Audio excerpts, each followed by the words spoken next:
Coming to you from the nation of Kalinga, he is a man who single-handedly took down the original Kalinga record. He is the man who helped take down the sitting mayor of Kalinga in the 2012 election. He is a man who could trace back his lineage to 1525, of 25-time CWO champion, your emperor, John Sunlight. Hello everybody, I am John Sunlight, and welcome to the June 29th, 2019 edition of the John Sunlight Show. First off, I would like to thank everybody that watched the show last week, and I implore everybody watching to share the John Sunlight Show with everybody you know. Let's make the John Sunlight Show viral. I would also like to thank everyone for all of your support. It is greatly appreciated. I hope to continue to entertain and inform each and every one of you. Well, without further ado, let's get the show started. On to local news. I see that for some reason, our city still has this weird notion that we can save our hospital. What's odd is that there are people who actually think that this reopening of the hospital will have a different ending, especially if it is ran by that quack that is rumored to run it. Now, before anybody accuses me of anything, I am all for Kalinga having a hospital, if it actually serves the tax-paying community and it is economically viable. Unfortunately, the old hospital did neither. And failing to adhere to these two issues is why the hospital fell in the first place.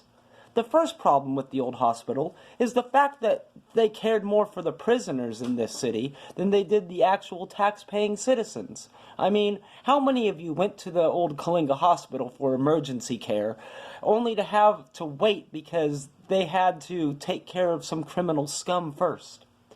The second problem with the old hospital is that there are way too many poor people who don't pay their hospital bills. Yes, people do have a right to health care, but doctors also have the right to get paid for their work. This garbage that everything can be free has to stop, or we will lose the hospital before it even gets off the ground. Also, I would like to remind everybody that next year is the 2020 election, and we need to vote out the two horrible people that are up for re-election, that being Ron Lander and Tanya Stoles. Please help us try to save our community. On to sports. This week in sports was a relatively slow week in the things that I will be reporting today. On June 23rd, in the WWE, Ricochet defeated Samoa Joe for the United States title. Also on that same night, Drew Gulak defeated Tony Nese and Akira Tozawa in a three-way match for the WWE Cruiserweight title. Also, on June 24th, the WWE 24/7 title changed hands 4 times when Heath Slater defeated R-Truth. R-Truth then defeated Heath Slater. EC3 defeated R-Truth, and then R-Truth defeated EC3 to regain his 24/7 title. On to state news. Last week, I talked about how on July 1st, gas prices will go up. This time, I'm going to talk about something else that is going to happen on July 1st as well. Once again, Democrats will make it harder for citizens to own guns to protect themselves.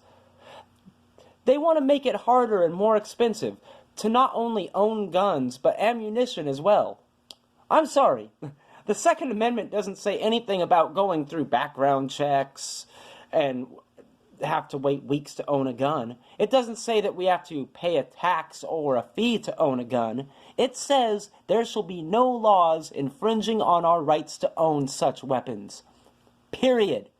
In fact, this is the reason our founding fathers want us to be armed, to protect ourselves from a tyrannical government. I implore every citizen out there, stock up on as many guns and ammunition as you can. The fight may be coming sooner than you think, and we will all need to protect ourselves from the tyrants who seek to rule over us. This is it for part 1 of the June 29th, 2019 edition of the John Sunlight Show. Tune in to part 2 coming up next.